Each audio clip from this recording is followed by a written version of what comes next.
I think it's time to upgrade. The cage is doing its job as a humble bare-bone beetle abode, but I'll be honest, it's quite boring. So this is how I made my very first vivarium. It all started with a massive shopping spree. The cage, polyurethane foam, moss, sticks, computer chair. Okay, maybe the last one wasn't necessary, but I was tired of sitting on my beanbag and using my computer like a high-handle Harley. Anyway, the cage arrived and my first challenging task began. Now, I'll be honest, I'm a monkey with a wrench when it comes to construction, so I didn't grab too much B-roll since I was too focused on building, but in the end, this is what it looks like. Next, I wanted to create a background so beetles can climb around and explore more freely, so with that, I flipped the cage over and just started haphazardly blasting this non-toxic polyurethane foam.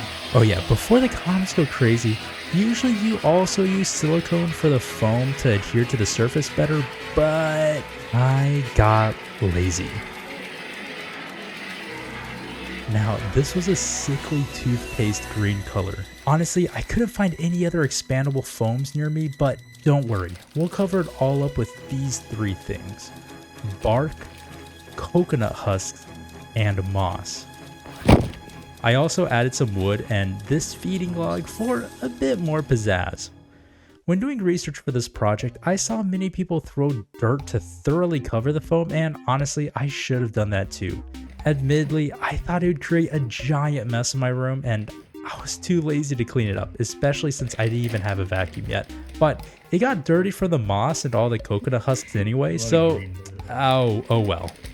But alas, after 48 hours of curing, those consequences were quickly revealed when I flipped it back over, and of course, the foam was peeping out and expanded a little too much. I didn't mind the plump background because it kind of added some fun textures, but I did have to trim some of the top off so I can still properly shut the cage. And as for the exposed foam, I got some modeling soil so we can manually patch up those spots. I mixed that dirt with some water to create this gross looking paste, and I got to work with my makeshift glove. Yep, I don't have gloves either.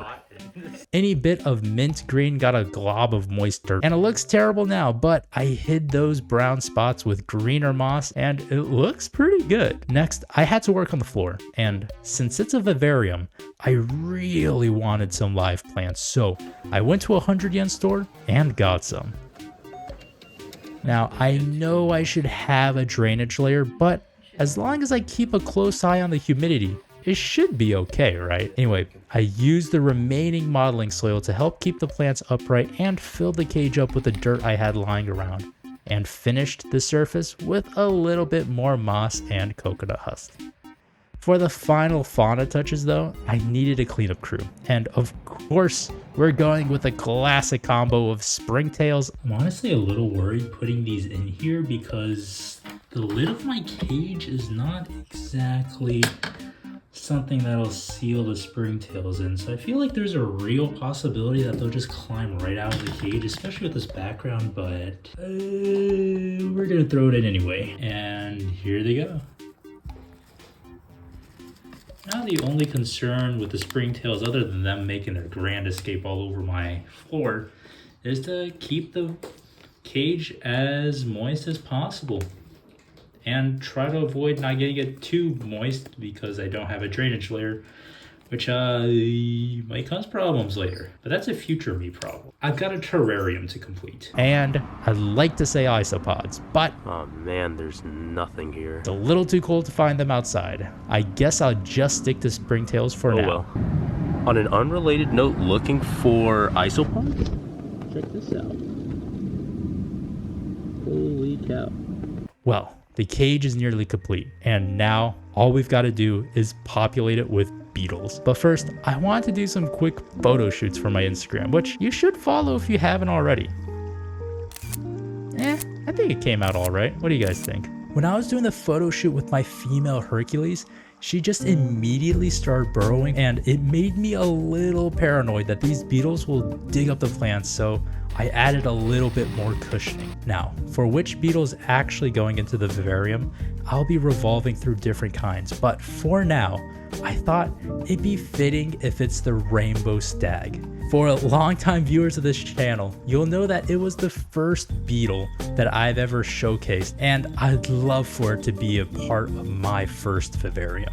So I scoured through Yahoo auctions as I usually do, and I found an insanely good deal on a bundle of rare breeds. Oh, it has arrived. Cute little thank you letter from the seller. It's nice.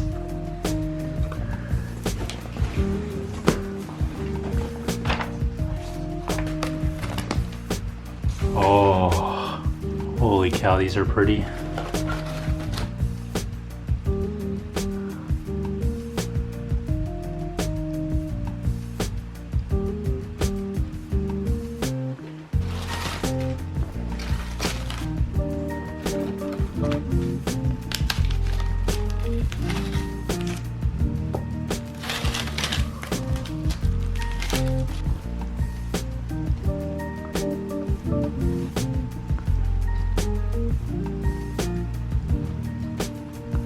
Kind of hard to actually see it, but there's like a blue tinge to this one.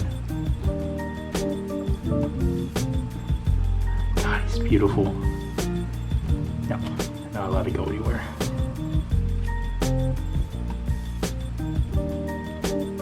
Oh wait, there's more. Oh my God, I should have waited till Christmas. This is amazing. Look how small this guy is. He's so freaking cute. Oh my God. This guy too.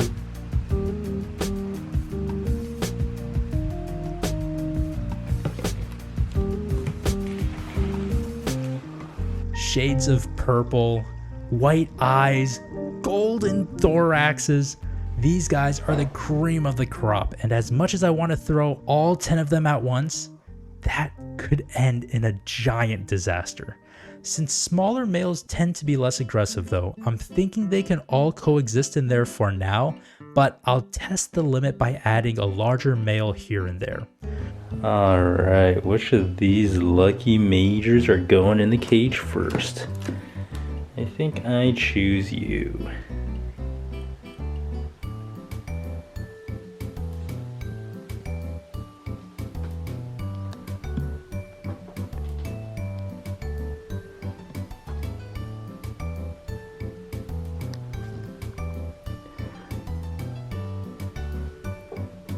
Well, I guess he's rejecting the food for now. Thought he was hungry.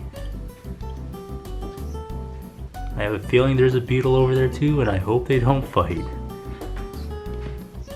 Meanwhile, that guy's just chilling. I imagine 2 or 3 of the larger males is probably the maximum, but I'll be cycling through those so everyone can get their spotlight in this beautiful vivarium. Now, if you're interested in seeing these beetles yourself, the vivarium is currently live, so check it out. Well, check out the live stream after the video's done. Don't worry, we're almost there. Oh yeah. So this is my first vivarium, and I negligently looked past some things. Silicon, drainage layer, springtail leakage. There's bound to be issues. One big looming possibility right now are the plants. I know a decent bit about beetles, but I'll be honest, plants are an alien life form to me, and it's going to be an uphill battle without a proper lighting source to support their life, and the beetles, of course, potentially uprooting them as they terraform the ground. Also, the background. Looks nice now, but I'm worried that it's going to come apart both the climbing wall of the beetles and from the glass because of the lack of silicone when the beetles start climbing. If they climb. God, I really hope they do. It'd feel a little bad if they don't. The male that I've put in has already started taking this modeling soil off, so I'm curious to see how this cage is gonna look like in a couple of months. Regardless of how this project goes, it's going to be fun to learn how to improve it.